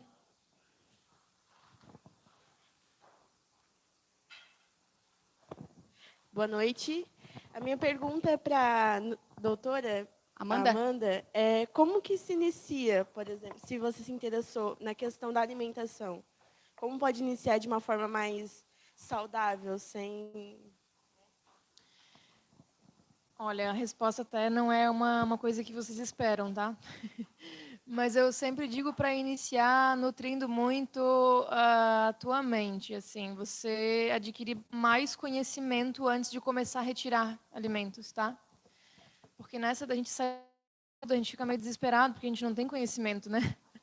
Então, assim, e também tem que estar muito firme na tua cabeça o que tu quer, porque o maior motivo de desistência do vegetarianismo é a falta de conhecimento e a falta de habilidade social. Como é que eu vou falar com as pessoas sobre isso? Né? Eu não sei lidar com o julgamento, porque não é mais pelas costas, tá? É pela frente. A galera vem mesmo dando pedrada, é bem pesado. Mas, ao mesmo tempo, é muito maravilhoso, porque você está fazendo o que você quer, o que você gosta. É muito bom fazer aquilo que você acredita. Né? Então, primeiro, veja documentários, leia livros, se intera sobre o assunto, para depois começar a retirar. Claro que, se você quiser já retirar, pode. Mas começa pelo café da manhã, pelo café da tarde, pelo jantar, sabe? E assim você vai fazendo aos poucos, se sentindo segura. Eu não sei se tu tem uma boa relação com a cozinha ou não, mas você vai precisar cozinhar. Eu sempre digo que... e aí, mais um motivo para começar devagar, tá? Porque a partir do momento que você quer uma alimentação saudável, independente se é vegetariana ou não, tá? Mas principalmente vegetariana e mais principalmente ainda vegana, tá? Que é a vegetariana estrita, você vestir a camisa e falar assim, virei adulta, consigo me virar sozinha. Se você precisar de alguém para poder se virar, já é um pouco difícil. Sabe? E aí é o seguinte, isso se você realmente precisar fazer tudo isso, né? Tem como comprar, só que ainda é lei da oferta e da procura, né? Então, os alimentos veganos industrializados, prontos, eles são um pouquinho mais caros. Então, se você viver de coisas prontas, realmente fica caro. Se você botar a mão na massa mesmo, você começar a fazer comida e também nem é tanto, tá? Porque, tipo assim, a fruta é fast food. Não, o preço da carne, como é que tá? O preço do queijo, sabe? Do ovo. Não é mais uma coisa... Nunca foi, na verdade, uma coisa barata, né? Então, enfim, basicamente dessa forma. Até tem um relato de uma Thalita Xavier, tá? É uma chefe de cozinha vegana. Ela é da favela da Rocinha. E ela fez um projeto, e ela é uma mulher negra. E ela fez um projeto lá, porque assim, não é fácil você chegar na favela para falar de veganismo, né? Tipo assim, quem é você para vir aqui falar, ainda mais branca? Não, sai daqui. Então, assim, ela tentou fazer isso. Sabe o que ela recebeu de resposta? Agora que a gente conseguiu, isso há muitos anos atrás, e principalmente há mais de 4 anos atrás, tá? Agora que a gente consegue comer carne, você vem me dizer que é para retirar?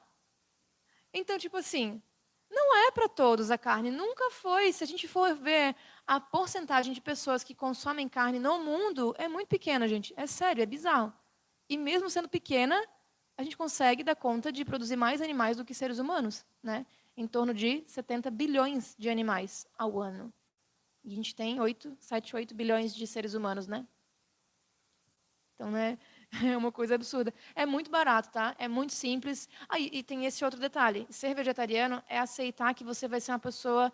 Hoje eu estou elegante aqui, tá, gente? Mas não é assim sempre, não. Mas é você ser uma pessoa simples. Você tá no meio do rolê lá, tá todo mundo comendo coisas super diferentonas e prazerosas, né? E você vai ficar com arroz e feijão. Não, é maravilhosa. Não, é só para dar um exemplo mesmo da parte que é desafiadora. Quando você vai...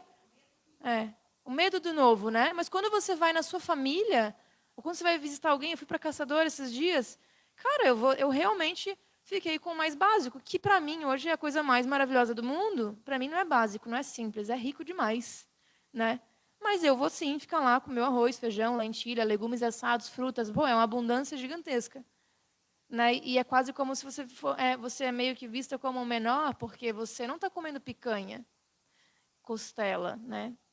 Então, você vai ter que dizer muitos nãos para vários sims, mas vale a pena, sabe? Ser mais simples. E às vezes, meu Deus, é um momento assim, orgasmo gastronômico, porque de tanta coisa boa.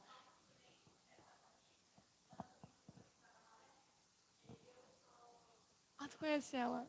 Ai, que massa. Uhum.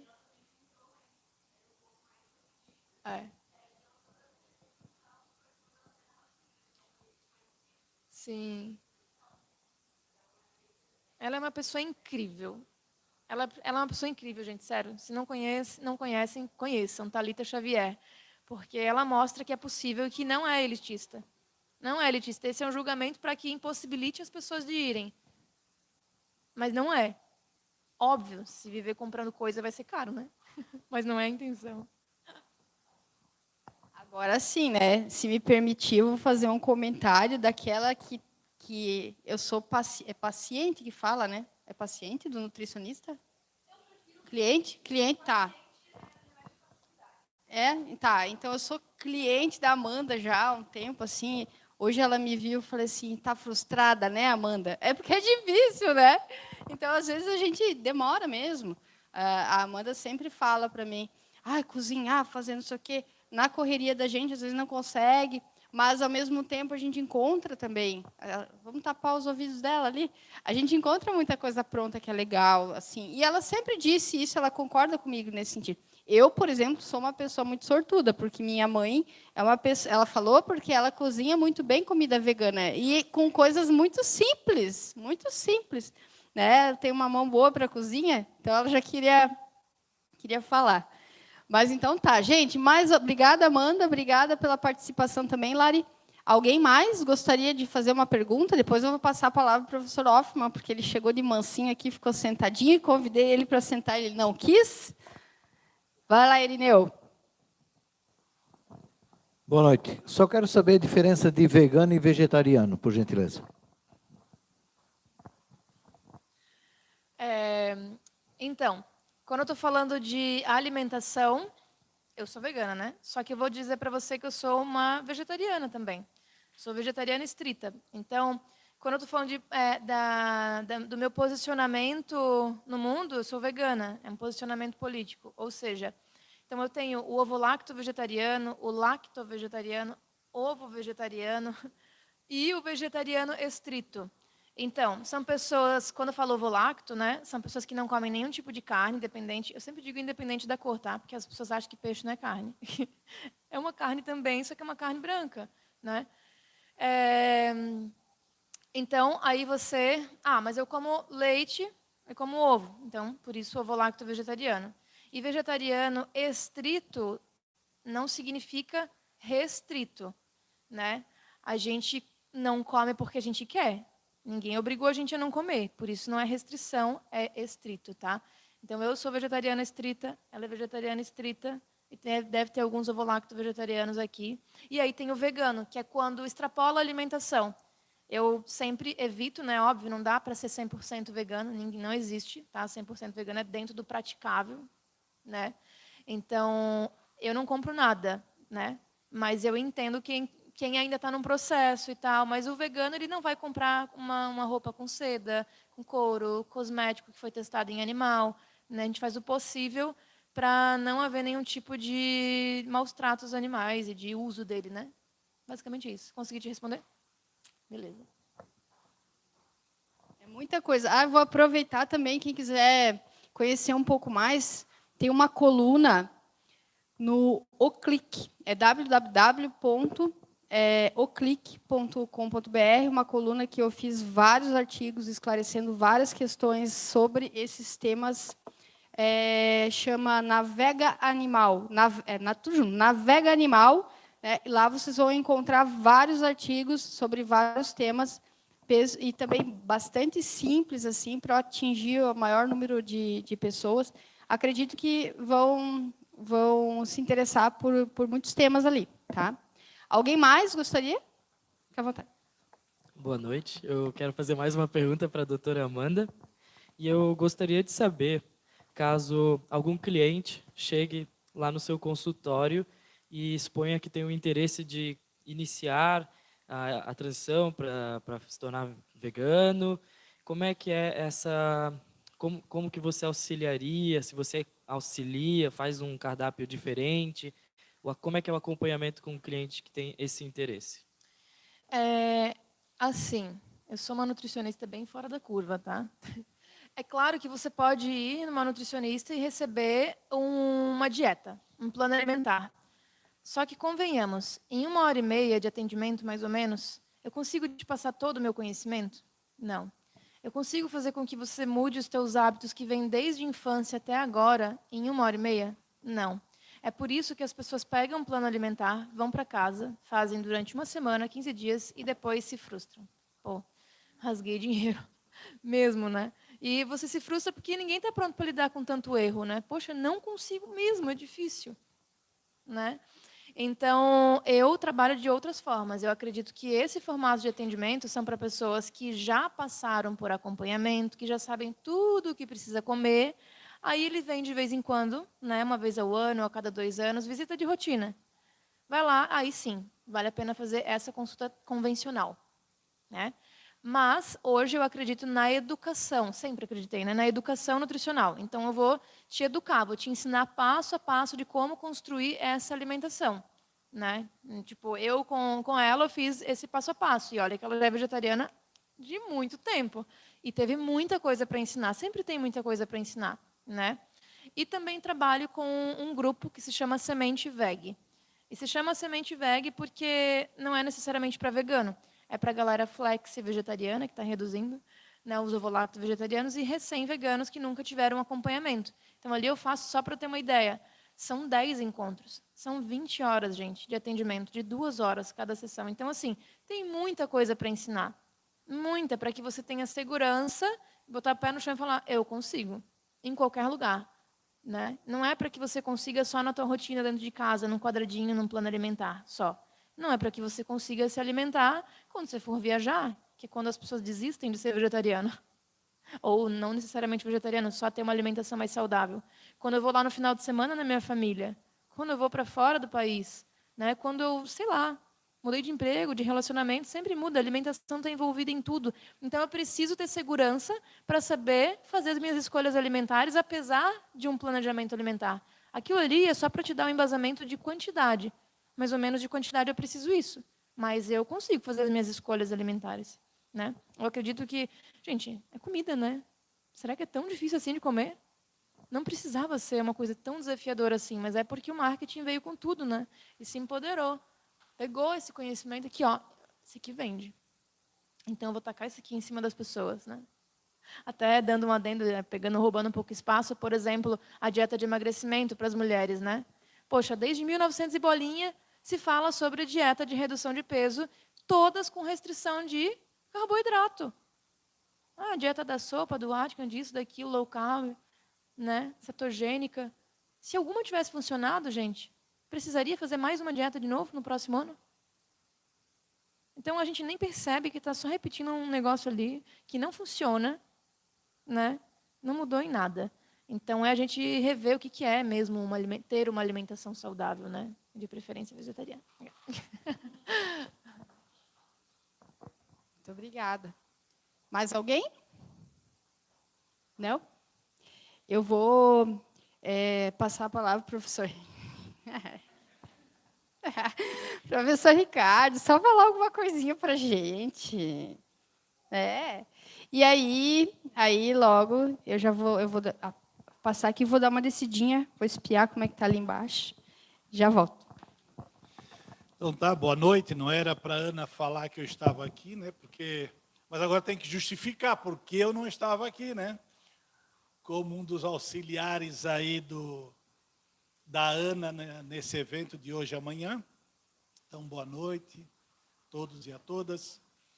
E, na verdade, eu estava numa live. Quinta-feira tem o Laboratório de Cidadania, Educação e Direitos Humanos, né, o LACED da Unifeb. Todas as quintas-feiras nós temos uma live. E hoje coincidiu e eu que fiquei. Hoje foi a live literatura.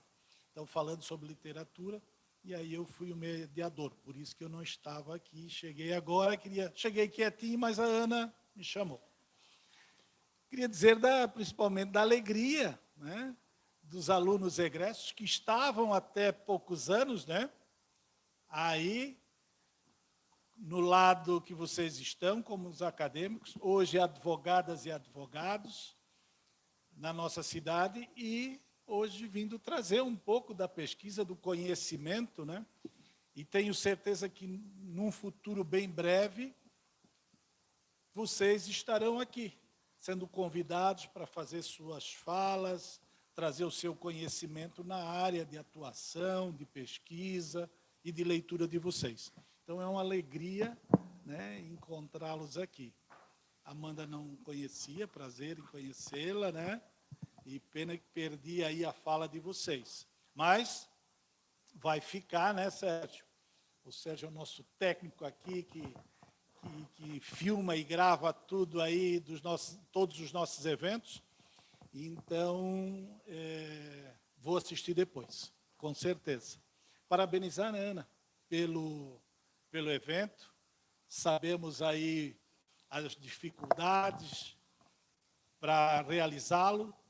E então, amanhã também será uma noite especial.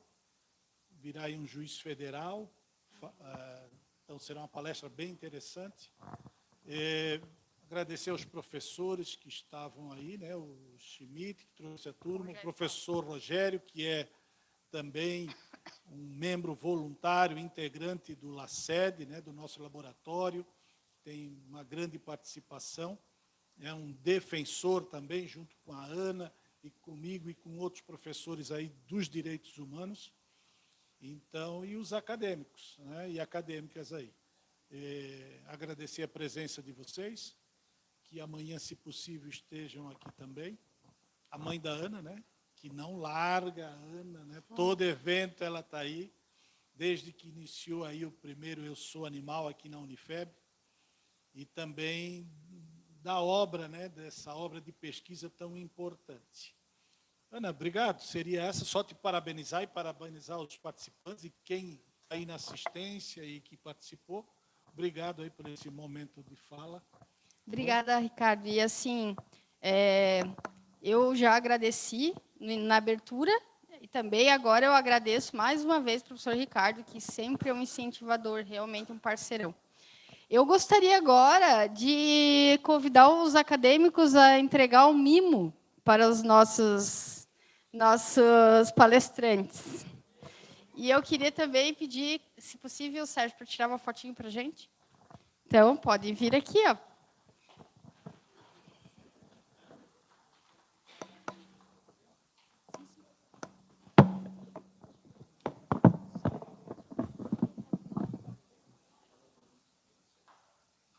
Tirar uma fotinha.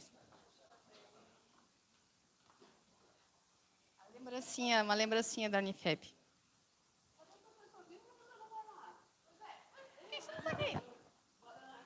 Obrigada, Margot. Já sai na foto.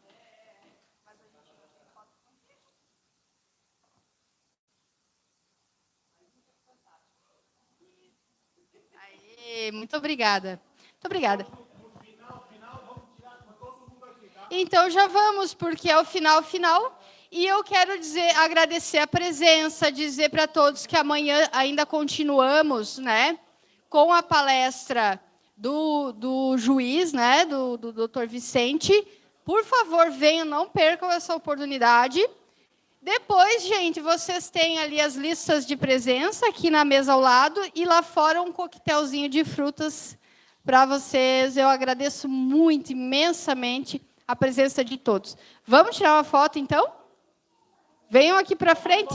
Não vão embora, vem para cá primeiro. Depois vocês vão lá. Vem para cá, vem para cá. Aí fica registrado aí. Vem, não adianta nada ficar na fila. Vem para cá, vem para cá.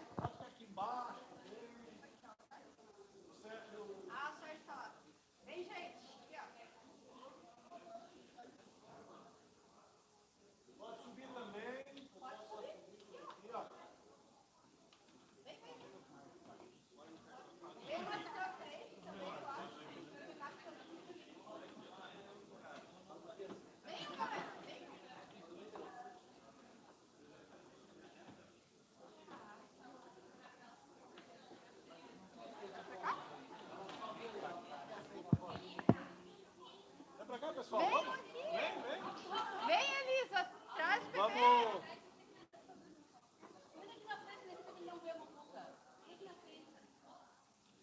Vem o marido também.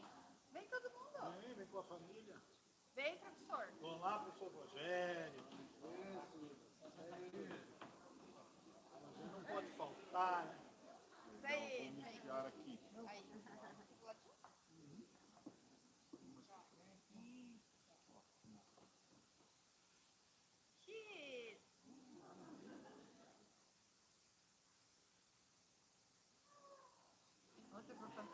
Pera, ainda não. Espera, não se mexe.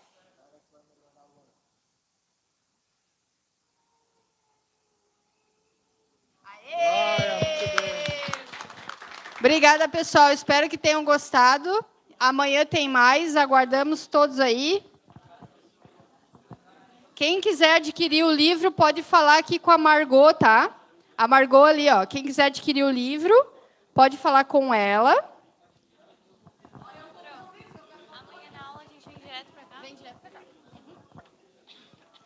E tem a listinha de presença do pessoal.